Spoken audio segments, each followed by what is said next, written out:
Sure, the back ahead of your beautiful baby, so they're not identified.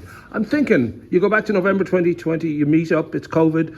March 21, you're out for a nice hike. Yeah. You lose your favourite jacket. You won't stop talking about it at every family dinner. So someone says, hey, your dad says, go make a jacket that you like then. And then within a year of that, April 22, you have your first collection. Was it that sort of simple, or was there a lot of toing and froing about this doesn't make sense, this makes sense? There was a lot of toing and froing, I think. We kind of went into this industry without knowing anything, so we was just figure it out along the way. So yeah, it took about 18 months to get it right.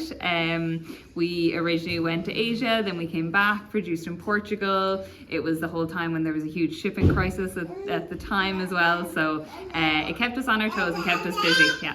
It happens to all these super celebrities as well. They have to suddenly come up with a clothes brand. They have no idea what they're doing, and they have to...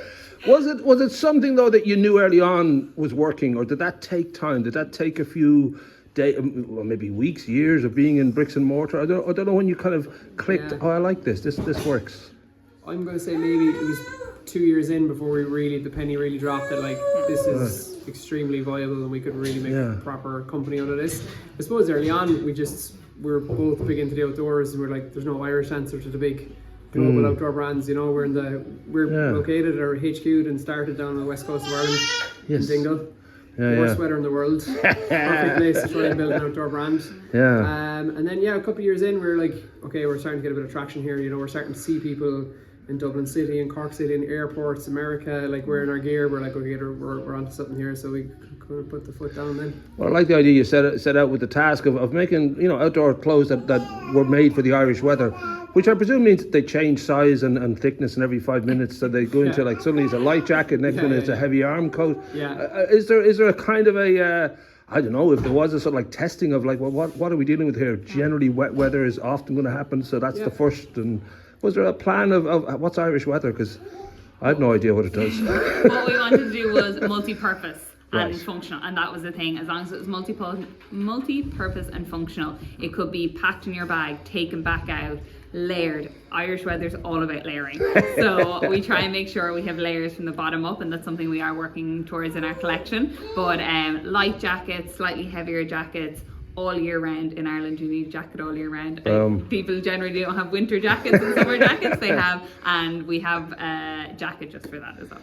Well, that feeling too, that it seemed to hit the ground running. You know, I was aware of you before you even came here, so that feeling of establishing must be slightly surreal, that there's a sort of other part of you that's out there in the world that's doing really well, and yet you've got to look after it like a baby. You've got to make sure that you make the right choices and you keep moving forward.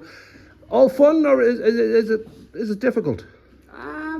It's both. It's both, and I think anything that is very difficult has to be fun as well, or else you won't keep doing it. And I think that's really, really important. We both just love being outside, and we love the Irish outdoors. We go back right back even before Outwest started. I suppose I would have been outdoors all the time, and Rebecca came home for COVID, which was great for me. And you know, I suppose that feeling that she got, I remember distinctly one day turning to me, she said, everybody should feel this. And that's really what Outwest is, you know. You know, I'm glad you said that you knew about us before we came to Greystones. That's good. And Greystones was a very easy choice for us. It's funny, we said in another video a week or two ago, for the brand it's the perfect timing. For us personally, it's awful timing. As you can hear in the background, we have an 8-month-old baby. Very inconsiderate. The baby was literally the size of our hand when I came out of our home office one evening. I said to Rebecca, I said, what about Greystones for our second store? And she just said yes straight away. I mean, it's similar to where we're from in Dingle, beside the sea, beside the mountains, amazing community, and that really ticked all our boxes, you know.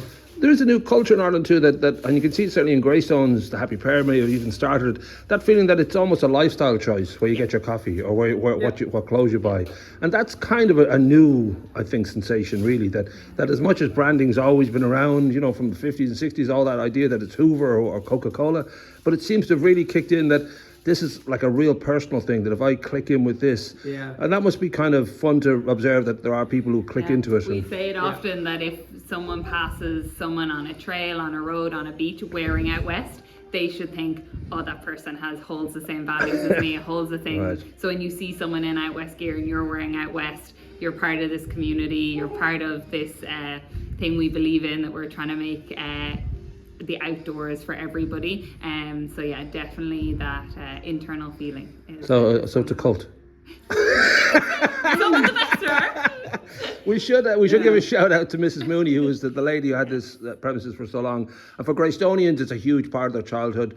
Now, she did, for every fat kid that came through the door, she gave them a free sweet. So I think if that's possible, if you can maintain that, just have some lollipop or something ready to rock, because you know fat kids will run out crying and it's not good. You know, we very early on when the building went up for lease, we saw it online.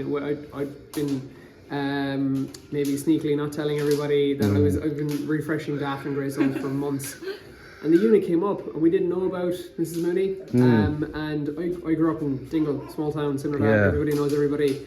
And we had a Mrs Mooney in our town as well. And the building was bought and taken over, and you know, I don't know if the values were kept or her legacy was kind of left when it changed hands. And I was very conscious of that, and I knew how much, you know, we knew very early on that, okay, we have to do the right thing here, because this old lady is, you know, a part of this community, was a part of this community, still is, as you can see. Her family have come in, one of her daughters came into our store in Dingle to introduce herself. You know, so we're very honoured to be reopening the doors again, and we're going to have a little picture of her here in the shop as well, just so that her, she might not be here in person, but she's still there. The legacy lives on. Well, I'll link her history in the piece anyway as well, just for people who might just not know or just curious to know. But congratulations, and it'll be tomorrow you're opening, and then it's full steam ahead. I'm guessing it's 6 days a week, 7 days a week, but I'll put the hours up and the days and everything else, and good luck. Thank you so much. Appreciate it.